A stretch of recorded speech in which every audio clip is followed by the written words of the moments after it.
Sir నమస్కారం sir. నమస్తే. Sir AP ఎన్నికల్లో షర్మిల గారు ఎంపీగా పోటీ చేయడం కడప నియోజకవర్గం నుండి, అది కూడా అవినాష్ రెడ్డి గారి పైన పోటీ చేయడం చూసాం.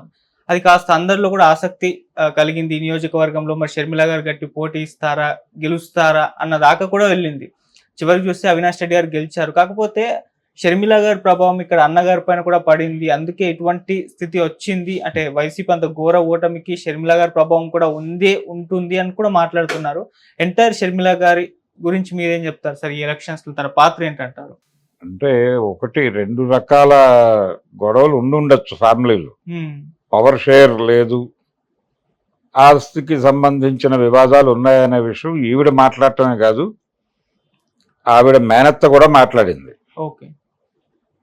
అయితే ఆ ప్రాపర్టీస్ అన్నీ కూడా అటాచ్మెంట్లో ఉన్నాయి కదా, అవి బయటకు వచ్చినప్పుడు కదా పంపకాల గురించి మాట్లాడాల్సింది. ఇప్పుడు దాని మీద వివాదం చేయొద్దు అన్న ధోరణిలో ఆవిడ విమలారెడ్డి గారు మాట్లాడారు. ఆ గొడవ పక్కన పెడితే పవర్ షేరింగ్కి సంబంధించి జగన్మోహన్ రెడ్డి గారు TV9 ఇంటర్వ్యూలో మాట్లాడుతూ, ఇది షర్మిలను ఎంకరేజ్ చేయటం అనేది నెపోటిజం కిందకు వస్తుంది, అందుకని మళ్ళీ మీరే అంటారు ఆ మాట, అందుకని నేను దూరం పెట్టాను. దేవుడు నాకు అధికారం ఇచ్చింది ప్రజలకు సేవ చేయడానికి కానీ బంధువులకు సేవ చేయడానికి కాదు అని ఒక బ్రాడ్ సెన్స్లో మాట్లాడుతున్నట్టుగా ఒక స్టేట్మెంట్ ఇచ్చాడు. దానికి ఆవిడ కూడా కౌంటర్ ఇచ్చింది.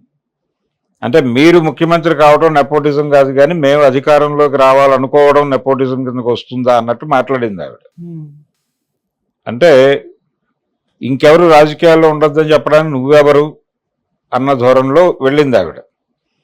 కొంచెం ఘాటుగానే, అంటే ఆవిడ సునీతారెడ్డి గారు వీళ్ళిద్దరూ కలిసి ఒక క్యాంపెయిన్ నిర్వహించారు దేశవ్యాప్తంగా. జగన్మోహన్ రెడ్డి మీద ఒక నేరేటివ్ డెవలప్ చేసింది తెలుగుదేశం పార్టీ. తెలుగుదేశం ప్రచార వ్యూహం మొత్తం కూడా జగన్ మీద కేంద్రీకరించి జగన్ని విలన్గా చిత్రీకరించడం మీద ఎక్కువ ఫోకస్ పెట్టారు. ఒక పెద్ద నేరేటివ్ క్రియేట్ చేశారు వాళ్ళు. ప్రతి ఒక్కళ్ళ బుర్రలోనూ జగన్ అనేవాడు విలను. వాళ్ళు అంటే తెలుగుదేశానికి అనుకూలంగా ఉన్నటువంటి మీడియా సంస్థలు కొన్ని చిత్రాలు నిర్మించినాయి. రాజధాని ఫైల్స్ అనే పేరుతో వచ్చిన సినిమాలో నేరుగా జగన్మోహన్ రెడ్డి క్యారెక్టరే గొడ్డలు తీసుకుని ఆ పక్కన ఉన్నటువంటి వాడిని నరికి చంపేస్తుంది. అంటే బాబాయ్ హత్య తనే చేశాడు అన్న లెవెల్లో వాళ్ళు ఒక జడ్జిమెంట్ పాస్ చేస్తూ సినిమా తీశారు. అది రిలీజ్ అయింది, వివాదం జరిగింది, కోర్టుకు వెళ్ళింది, కానీ సినిమా రిలీజ్ అయింది. ఈ లెవెల్ నేరేటివ్, ఒక బలమైనటువంటి నేరేటివ్ బిల్డ్ చేయడం ద్వారా తెలుగుదేశం పార్టీ జగన్మోహన్ రెడ్డి మీద ఒక ఆయన క్యారెక్టర్ని అసాసిన్ చేయటం అనే ప్రోగ్రాం.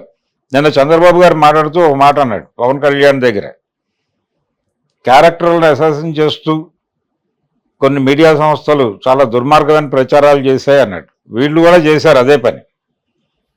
చంద్రబాబు గారి మీడియా సంస్థలు చేసిన పని అదే.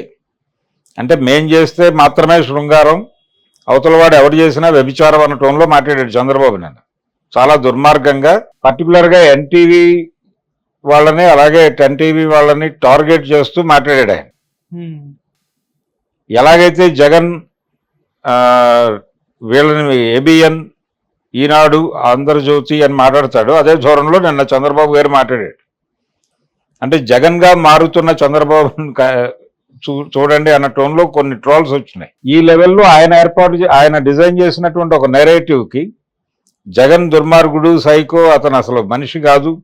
నిన్న అచ్చెన్నాయుడు గారు కూడా అదే మాట్లాడాడు కదా, 5 ఏళ్ల ఒక దుర్మార్గుడి పాలన అంతమైంది అన్నాడు ఆయన. ఈ లెవెల్ నెరేటివ్ వాళ్ళు బిల్డ్ చేస్తూ వచ్చారు జగన్ మీద జనాల బుర్రల్లో. దానికి షర్మిలను, సునీత గారు జోడింపయ్యి ఆ నెరేటివ్కి ఒక బలాన్ని చేకూర్చారు. ఇంత కష్టపడ్డారు.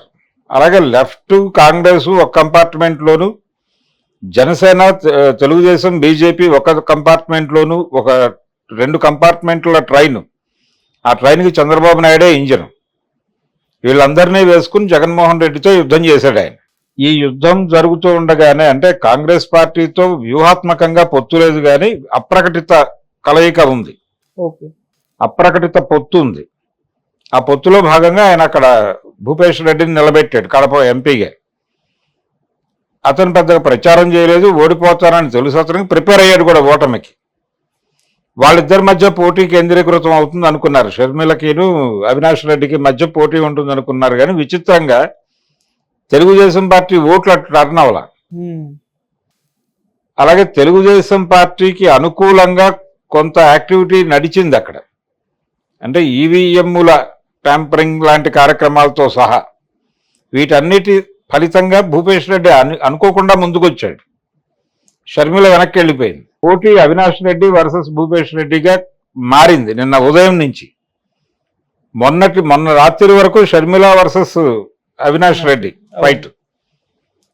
ఇలా సడన్ గా ఆవిడ 3వ స్థానానికి వెళ్ళిపోయింది. ఓట్లు కూడా చాలా తక్కువ వచ్చినాయి ఆవిడకి.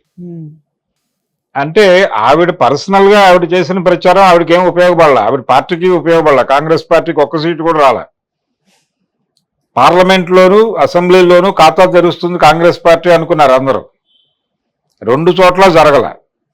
ఏపీ అసెంబ్లీలోకి వాళ్ళు కాలు పెట్టలేదు. చివరికి మడకశిరలో గెలుస్తున్నారని సర్వేలు కూడా చెప్పాయి. మడకశిరలో కూడా విచిత్రంగా టీడీపీ అభ్యర్థి గెలిచాడు అక్కడ. అది ఎస్సీ కాన్స్టిట్యున్సీ. తెలుగుదేశం అభ్యర్థి గెలిచాడు అక్కడ. కడపలో ఎలాగైతే తెలుగుదేశం భూపేష్ రెడ్డి సెకండ్లో ఉన్నాడు, అక్కడ మడకశిరలో తెలుగుదేశం అభ్యర్థి వైసీపీ అభ్యర్థిని కాంగ్రెస్ అభ్యర్థిని కూడా పక్కకి నెట్టి గెలిచాడు. ఇది కండిషన్. ఆ పార్టీకి షర్మిల గారి ప్రచారం కాంగ్రెస్ పార్టీకి ఉపయోగపడలేదు. తన అన్నకి ద్రోహము జరిగింది. అన్న మీద తెలుగుదేశం పార్టీ చేసినటువంటి నెరేటివ్కి ఆవిడ సపోర్ట్గా నిలబడింది. ఆ మేరకు ఏ ప్రయోజనం పొందింది ఆవిడ అనేది పక్కన పెట్టేస్తే రాజకీయంగా ఏమీ జరగలేదు. అయితే ఒకటే ఆశ కాంగ్రెస్ పార్టీకి. అదేంటంటే వైఎస్ఆర్సీపీ టోటల్గా కాంగ్రెస్ పార్టీని తనలోకి ఇముడ్చుకుని కాంగ్రెస్ పార్టీని పూర్తిగా పిప్పిగా మిగిల్చి, ఒక జోక్ ఉండేది విజయవాడలో, ఆంధ్రరత్న భవన్ అంటే కాంగ్రెస్ పార్టీ సెంట్రల్ ఆఫీస్ అది ఏపీకి.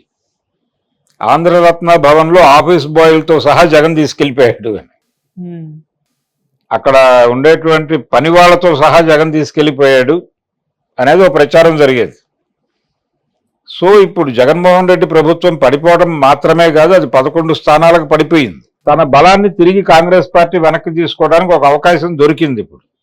అట్లా వచ్చే ఎన్నికలకు కాంగ్రెస్ కొంచెం బలపడేటువంటి ఛాన్స్ ఉందనే ఒక అభిప్రాయం కొంతమందిలో వ్యక్తమైంది. నిన్న కాంగ్రెస్ పార్టీతో ట్రావెల్ అవుతున్నటువంటి కొంతమంది ఉన్నారు సీనియర్స్, వాళ్ళు ఆ ఆనందాన్ని వ్యక్తం చేస్తున్నారు ఇప్పుడు.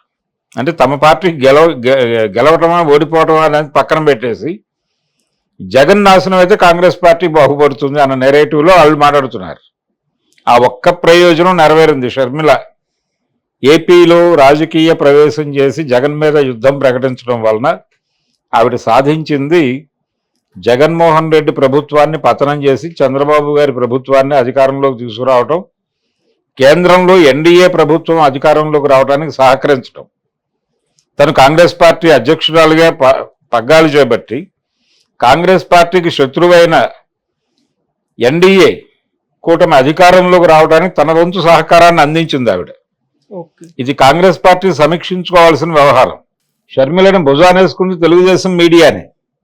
షర్మిలనిను ఆవిడ సునీతని, ఆంధ్రజ్యోతి, ఈనాడు తప్ప ఇంకెవరు పట్టించుకోలేదు ఆవిడ. వాళ్ళిద్దరూ డే టు డే వాళ్ళ ప్రతి కదలికని ప్రపంచం ముందు పెట్టడానికి ప్రయత్నం చేశారు. దీని వెనకాల చంద్రబాబు నాయుడు ఉన్నాడు. చంద్రబాబు నాయుడు సభల్లో షర్మిలని అలాగే సునీత గారిని వాళ్ళిద్దరి మీద జాలి కురిపించకుండా ఆయన ఏ ఉపన్యాసం ముగించలేదు.